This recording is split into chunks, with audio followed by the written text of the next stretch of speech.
Now I'm recording, and let me go to my questions,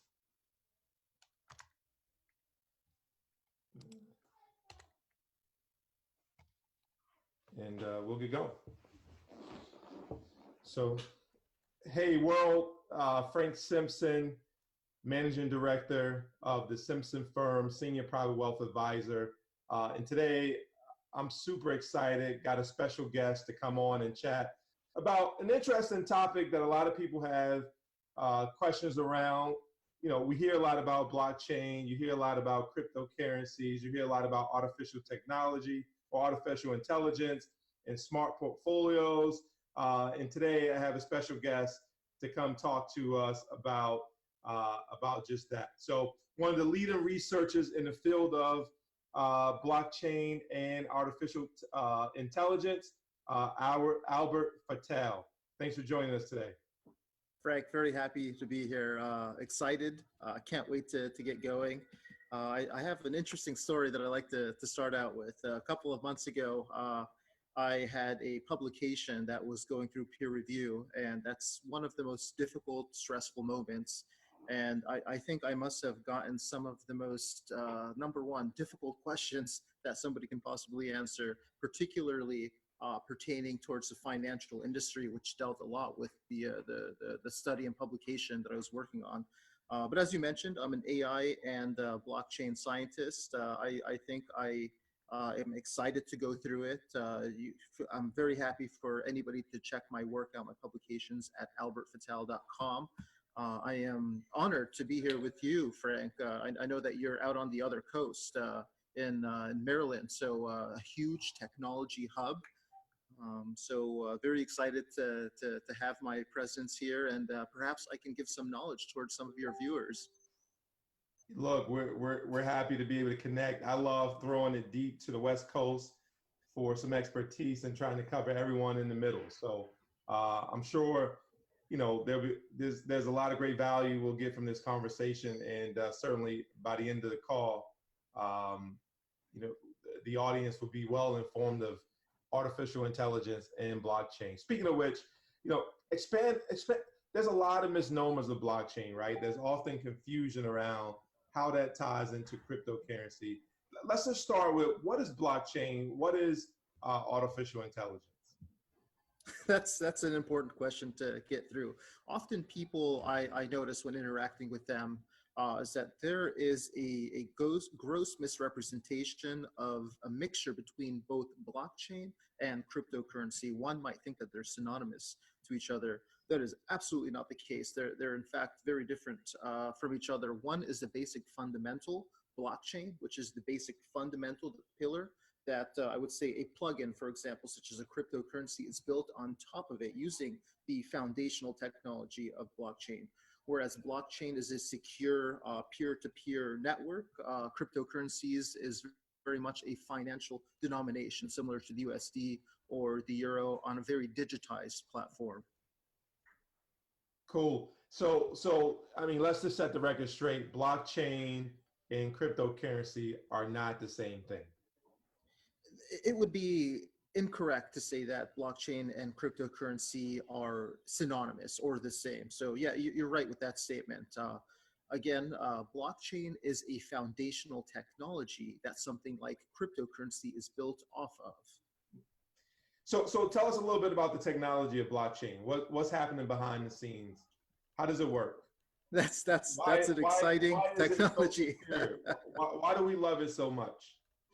Yeah, I may be biased in saying this. I think it is one of the coolest technologies that somebody could use to secure contracts between one party to another, right?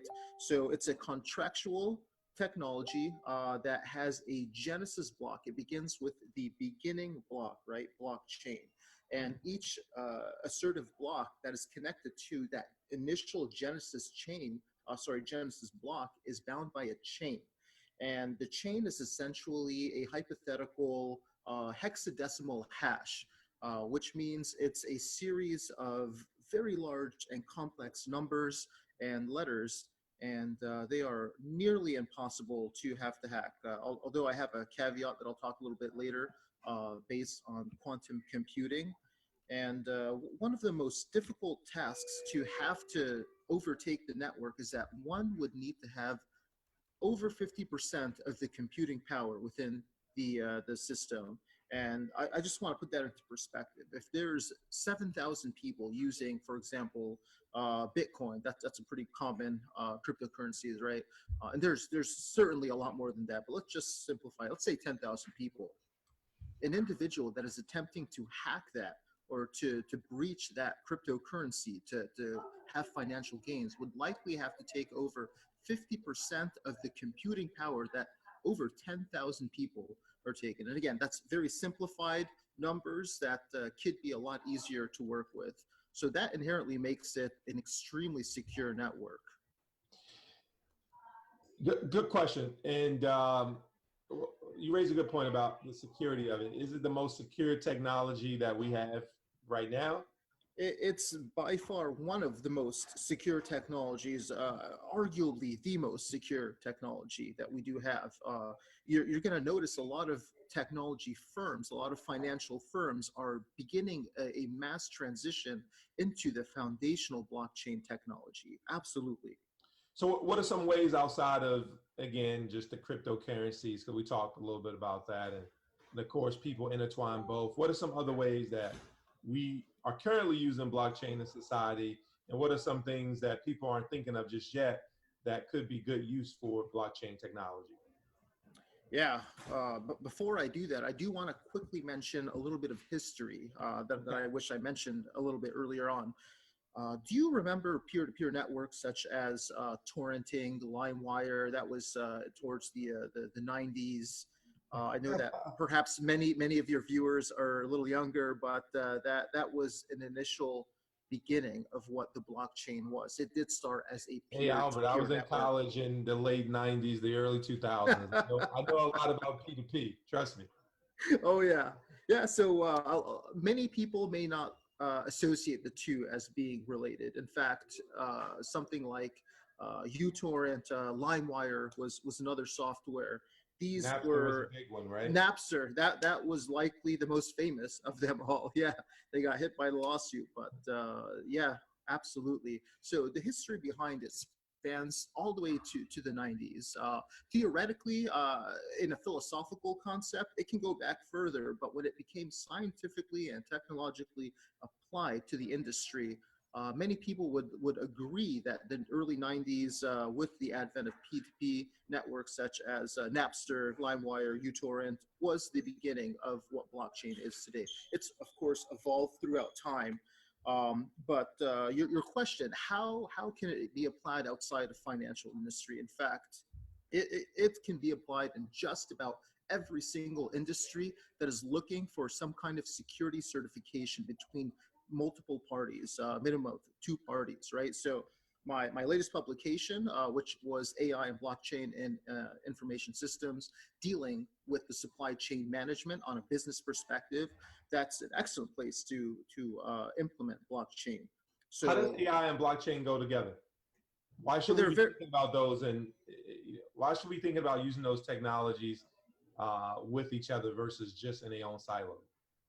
yeah, yeah. So I do want to clarify, and I'm sure many of your viewers are highly competent and understand the technology, but I absolutely need to clarify that there's a lot of buzzwords that are being thrown around in 2000, right? In the 2019, going into 2020 into the future, which is artificial intelligence and blockchain. And for those who are not familiar, they may again think that the two are somewhat associated and related. They really are not related. These are two different technologies. And whereas one is an intelligence capability, an agent with intelligence, and although uh, I would not say that AI today is as intelligent as many people think it actually is. It does need to be programmed, and although there are advanced deep learning algorithms that are capable of teaching themselves, we have a long ways to go. But we're trekking wonderfully right now with AI. Blockchain, on the other hand, is simply a security idea, a security concept, the methodology to secure contractual parties together, right? So artificial intelligence does need to be distinguished as its own entity versus blockchain. And once again, I do want to talk a little bit about some various forms that blockchain can be used within the industry. The, if we're dreaming into the future, the blockchain is an excellent platform to base the future of Internet of Things. That is likely the next industrial revolution, which is Industry 4.0, which is a future publication I'm hoping to get out by the end of 2019. If anybody knows anything about publications, they're very brutal, and I'll have to go through a lot of questioning before I get there. But the goal is to get that paper published. It deals with the future technology, the future industry, which, you know, we started out with the agricultural revolution, then we had the industrial revolution. Our most recent revolution would be the computing revolution. And now as we go forward into the future, blockchain having a huge influence on where we're going into the future, including blockchain. Now we are at Industry 4.0, largely based on Internet of Things, artificial intelligence, blockchain, and the mixture of all of them together. And a lot of these are what's called bleeding edge technologies, technologies that are so far into the future for most people that they really aren't used to their maximum potential. And we still have a lot of research to go so that they are easily, cost effectively implemented. And I know you're, real quick, I know you're in the financial industry, and many of your viewers are financially literate. I do want to say one of the drawbacks of blockchain is that it requires significant resources, both financially, computationally, as well as scientists and engineers.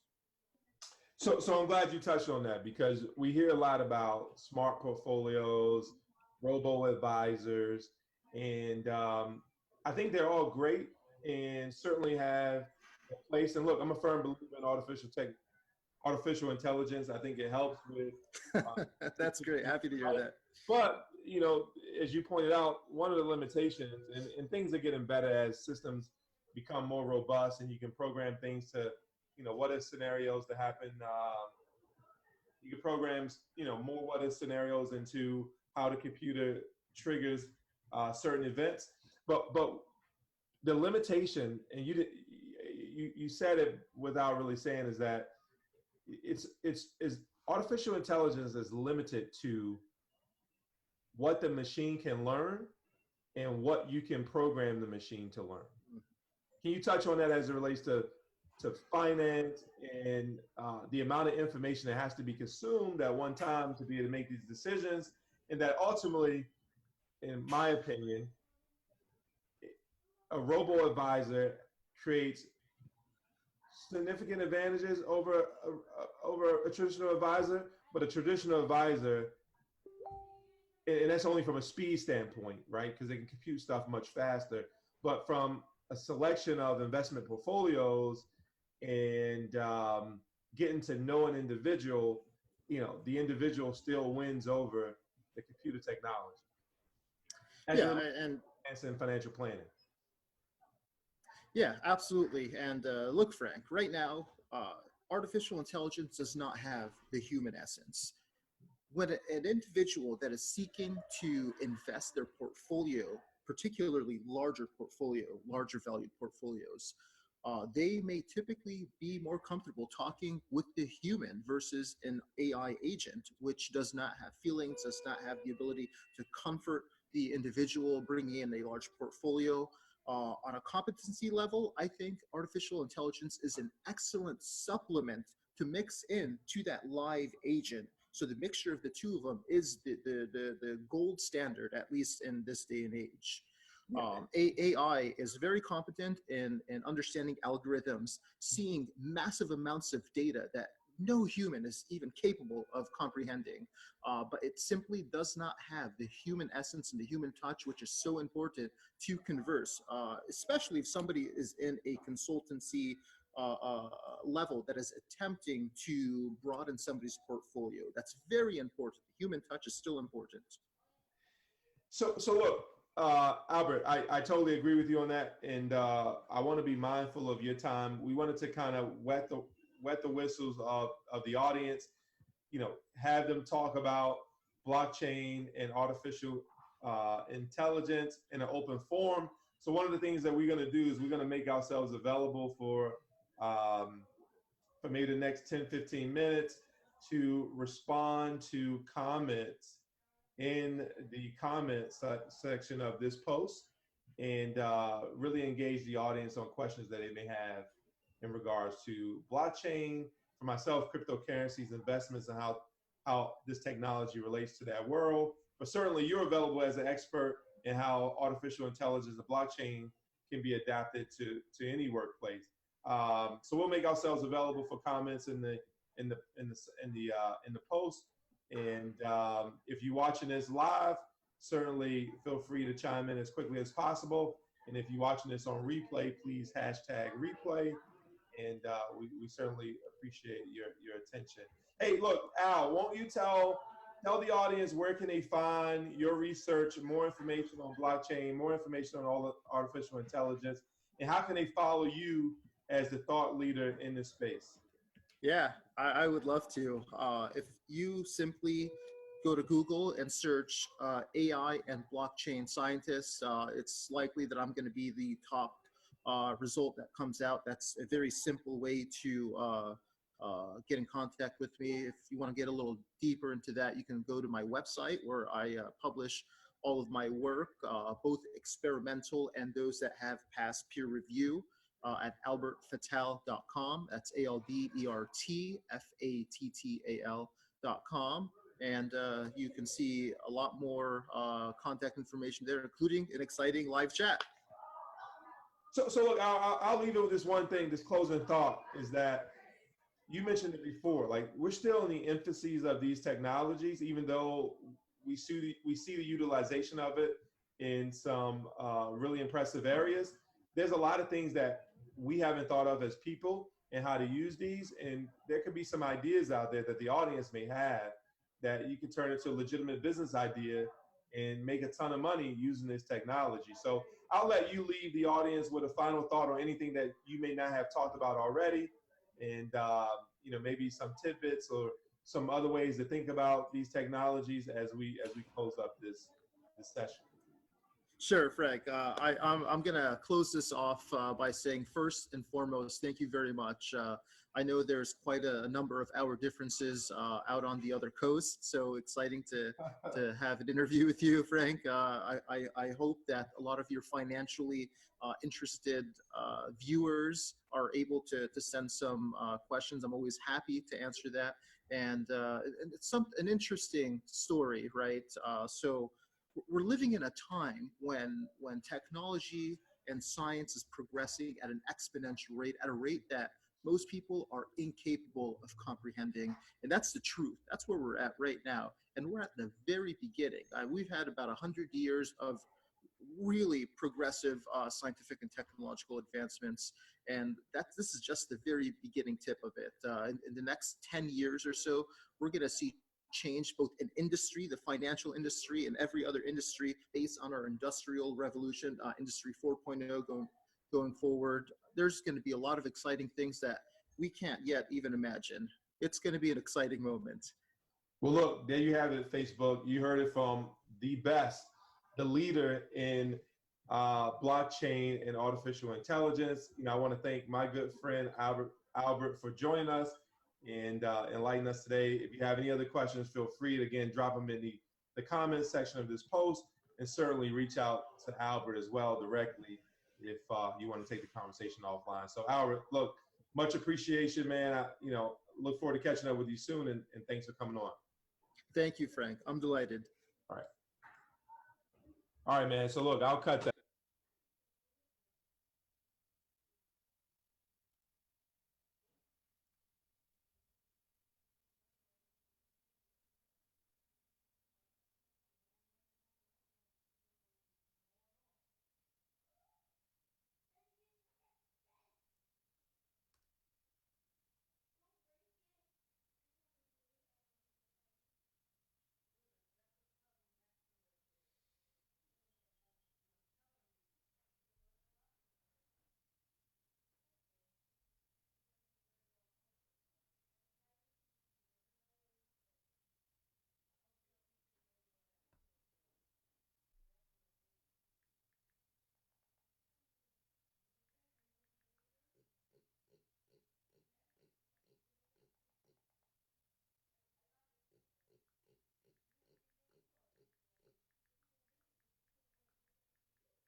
sorry about that. There was no clean way for me to make that transition and stop it from saying I'll cut that.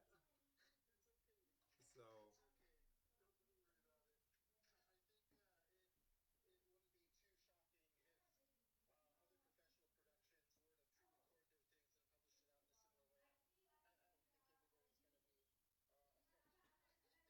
no, no worries, no worries. Yeah, and again, I was trying to do it in the Adobe Premiere, but for some reason it just was killing the video. So killing the video quality, and I probably could have chopped it in another program, but I didn't want to waste time and lose quality. So I think it was a good first one, man. I think we can think about some ways to improve upon it and maybe do it again in a different way or a better way. Then certainly let me know.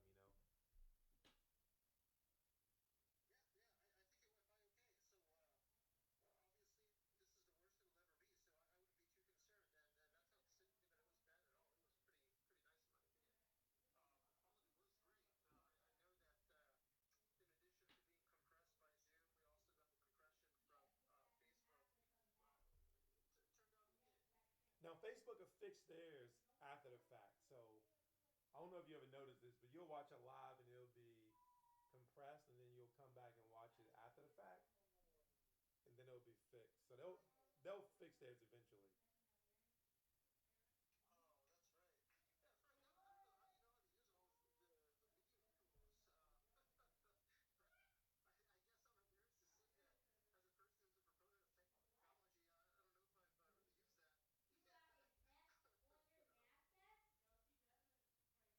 No, man, it's look, man. I just do what I can, man. That's all. Try a little bit. That is about it. So look, I don't think there's gonna be any questions. So is it okay if I ended this bad boy, or should I end it at 25 minutes?